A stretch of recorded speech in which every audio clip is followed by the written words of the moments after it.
Assalamualaikum warahmatullahi wabarakatuh. Para sahabat yang saya cintai karena Allah Subhanahu wa taala. Nah, kita sebagai kaum muslim tentu tak terlepas dari yang namanya keimanan. Nah, imannya bagaimanakah? Yang dimaksud banyak persepsi-persepsi yang menyangkut tentang keimanan yang selalu bicarakan.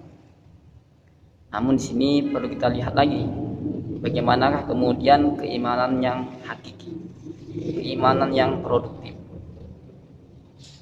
Para sahabat yang dirahmati Allah Subhanahu wa taala. Nah, dalam keimanan tentu ada proses yang kemudian harus dilakukan. Jadi mengenai iman, yang pertama yaitu peneguhan dalam hati. Artinya apa?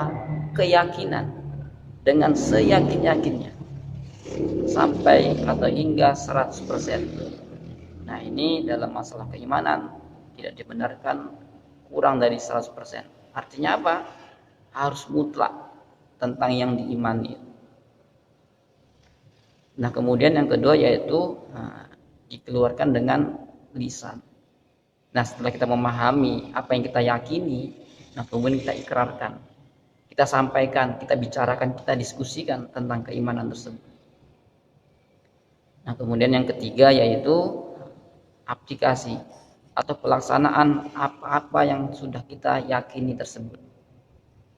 Para sahabat yang dirahmati Allah Subhanahu wa taala, nah bagaimana ketika keimanan tersebut kurang dari 3 syarat tersebut? Misalnya apa? Yaitu dia meneguhan dalam hati, meyakini dalam hati dengan sebenar-benarnya 100%.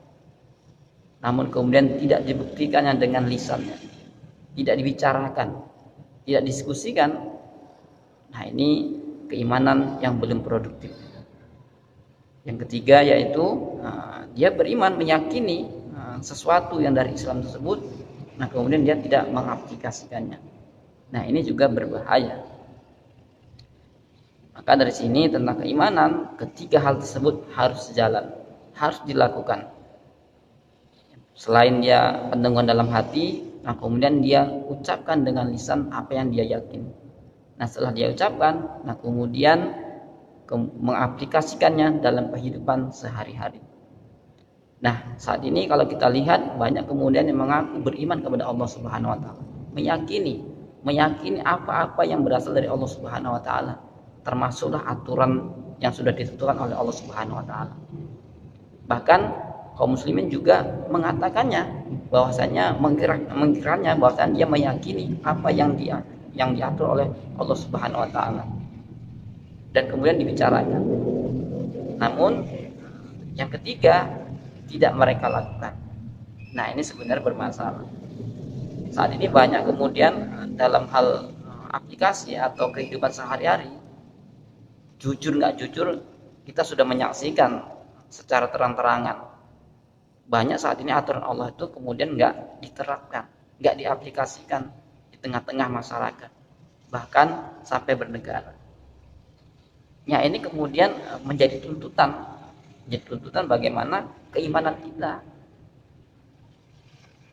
Nah, dari sini maka kita lihat sama-sama kita mengoreksi kan, bagaimana keimanan kita. Apakah memang sudah termasuk keimanan yang hakiki? Sudah yang dimaksud dengan Allah Subhanahu wa taala? Mari sama-sama kita introspeksi. Tentu kita nggak mau kemudian keimanan kita bermasalah, atau keimanan kita berpaling, atau keimanan kita itu cacat. Maka dari situ, maka sama-sama kita perbaiki atau sama-sama kita koreksi bagaimana keimanan kita sebagai umat muslim. Sudahkah menjadikan keimanan kita itu keimanan yang hakiki atau keimanan yang masih belum sempurna? Mudah-mudahan ini bermanfaat bagi kita semua. Wassalamualaikum warahmatullahi wabarakatuh.